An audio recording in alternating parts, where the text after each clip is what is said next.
Definisi yang pertama yaitu teori. Teori adalah kumpulan bagian atau variabel yang saling terkait, definisi dan proposisi yang memberikan pandangan sistematis tentang fenomena, yang mendefinisikan hubungan antara variabel untuk menjelaskan fenomena alam.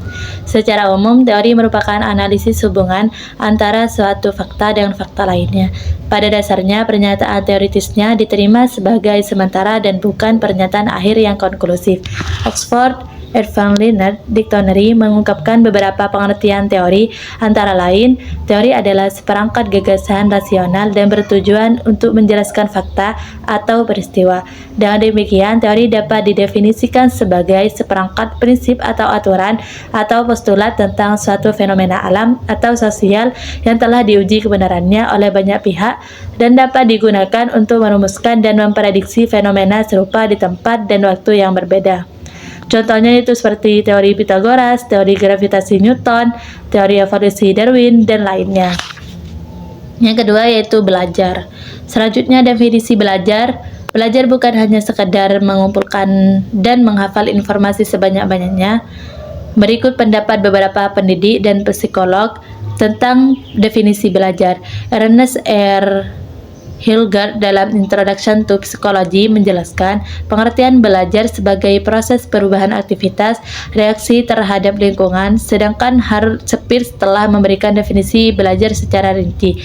Menurutnya, belajar adalah mengamati, membaca, meniru, mencoba sesuatu, mendengarkan, dan mengikuti petunjuk. Yang ketiga yaitu behavior. Behavior adalah perilaku yang dilakukan oleh organisme, sistem, atau entitas buatan manusia dalam hubungannya dengan diri mereka sendiri atau lingkungannya, termasuk sistem atau organisme lain di sekitarnya. Teori behavior adalah aliran teori belajar yang menekankan perlunya perilaku yang dapat diamati. Menurut aliran behavior, belajar pada hakikatnya adalah pembentukan asosiasi antara kesan yang diterima panca indera dan kecenderungan bertindak atau hubungan antara stimulus dan respons. Oleh karena itu, teori ini disebut juga sebagai teori stimulus respon. Belajar adalah usaha untuk membentuk sebanyak mungkin hubungan stimulus respon. Behavior adalah aliran psikologi yang lebih memandang individu dari perspektif fenomena fisik dan mengabaikan aspek mental seperti kecerdasan, bakat, minat, dan emosi individu dalam kegiatan belajar. Hal ini dapat dimaklumi karena behavior dikembangkan melalui penelitian yang melibatkan hewan seperti anjing, burung, merpati, tikus, dan kucing sebagai subjeknya. Peristiwa belajar hanya terjadi melalui pelatihan refleks seperti menjadi kebiasaan yang dikendalikan oleh individu.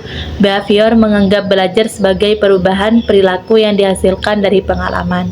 Tokoh-tokoh behavior antara lain yang pertama itu Edward L. Thorndike, hukum efek, law of effect, perilaku diulang jika hasilnya menyenangkan. Yang kedua itu John B. Watson, perintis psikologi behavioristik, menekankan pentingnya lingkungan. Yang ketiga itu Ivan Pavlov, classical conditioning, asosiasi stimulus netral dengan stimulus alami. Yang keempat itu B.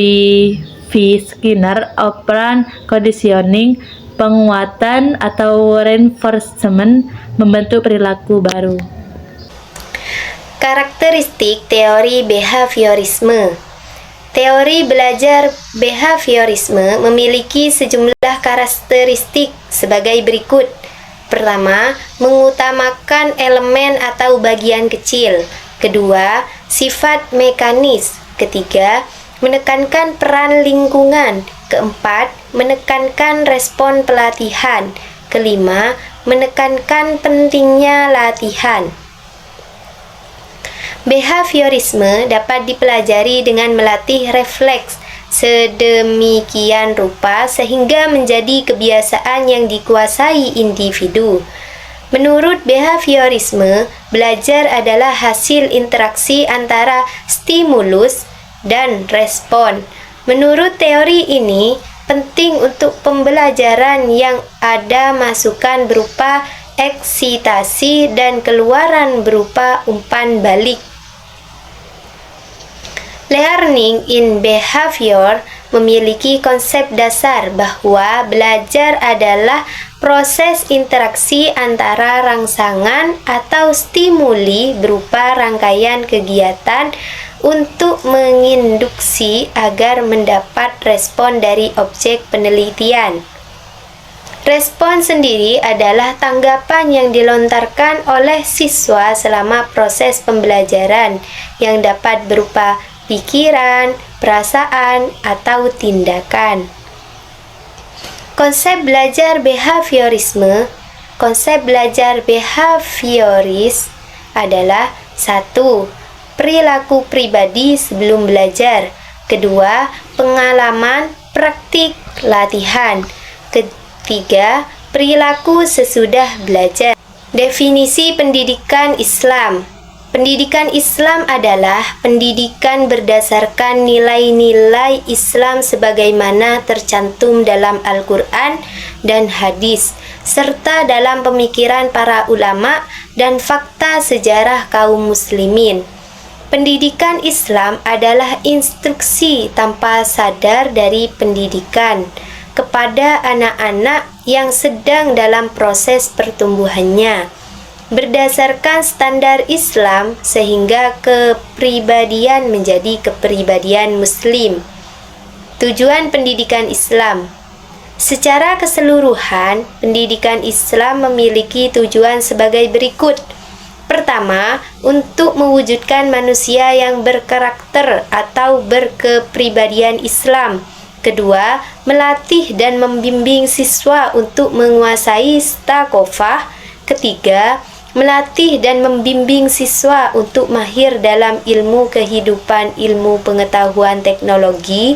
Keempat, melatih dan membimbing siswa agar mereka memperoleh keterampilan yang relevan.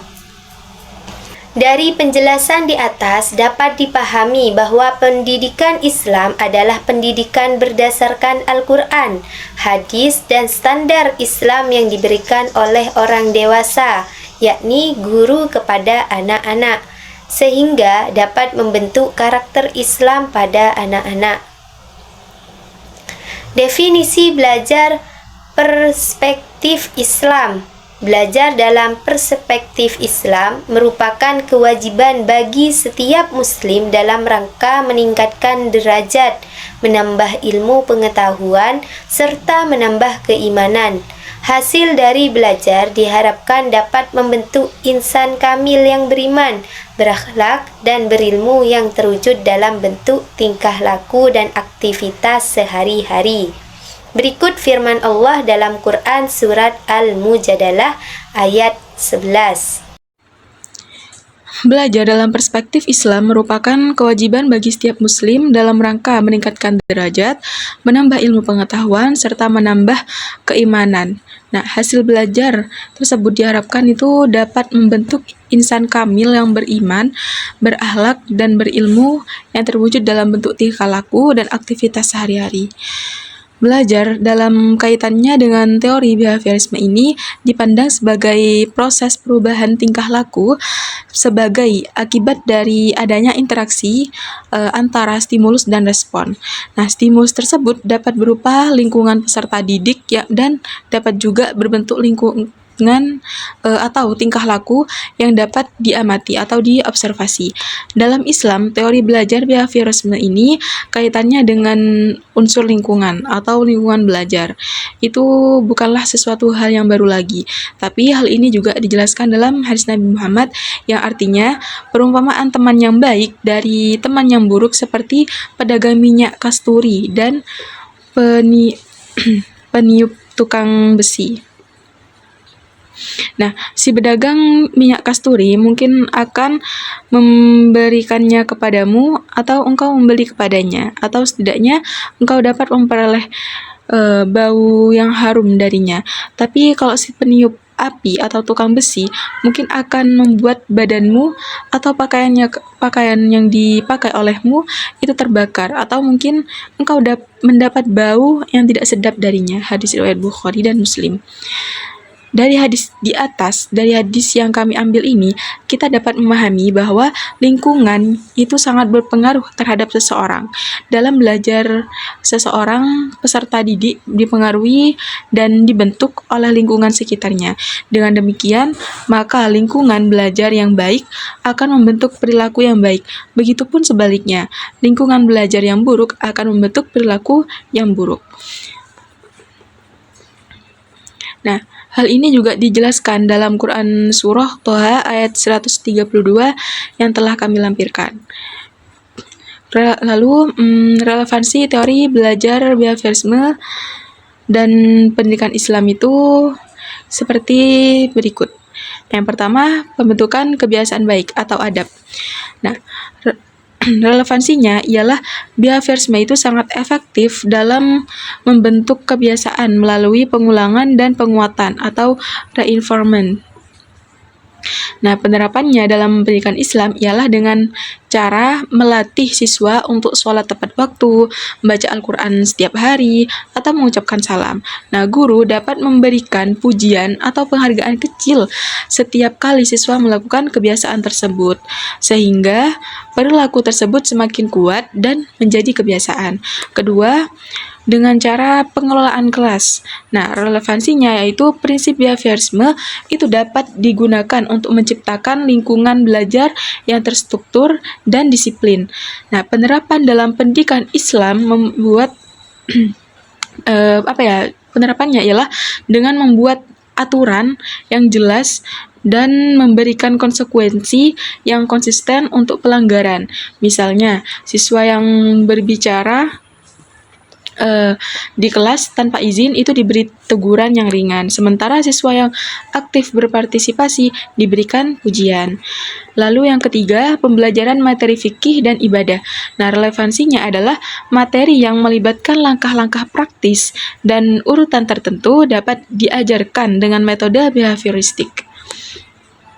Nah, penerapannya dalam pendidikan Islam adalah mengajarkan tata cara wudhu, sholat beserta dengan instruksi langkah demi langkahnya, dan diikuti dengan latihan yang berulang-ulang sehingga siswa itu dapat melakukannya dengan benar. Nah, yang keempat, pengembangan akhlak mulia. Relevansinya yaitu melalui pembiasaan perilaku positif dan pemberian contoh atau modeling, siswa itu dapat mengembangkan akhlak yang baik. Nah, penerapannya dalam pendidikan Islam ialah guru memberikan contoh perilaku jujur, sabar, dan kasih sayang. Nah, siswa itu akan meniru perilaku tersebut dan diberi penguatan positif.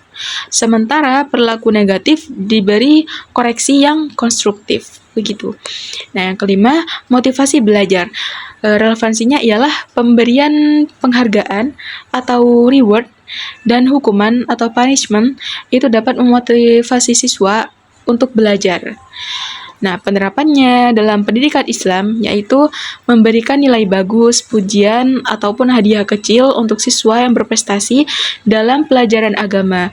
Nah, hukuman ini yang mendidik ya, bukan yang fisik. Itu dapat diberikan pada siswa yang melanggar aturan atau tidak mengerjakan tugas. Gitu. Lalu, keterlibatan teori behaviorisme dalam pendidikan Islam. Meskipun relevan dalam beberapa aspek, teori behaviorisme itu juga memiliki keterbatasan dalam pendidikan Islam. Nah, pertama, itu seperti kurangnya penekanan pada motivasi internal.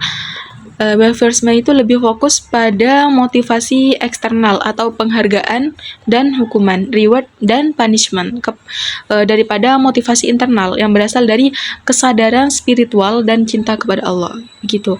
Yang kedua, tidak memadai untuk pembentukan karakter yang utuh. Nah, behaviorisme ini cenderung membentuk perilaku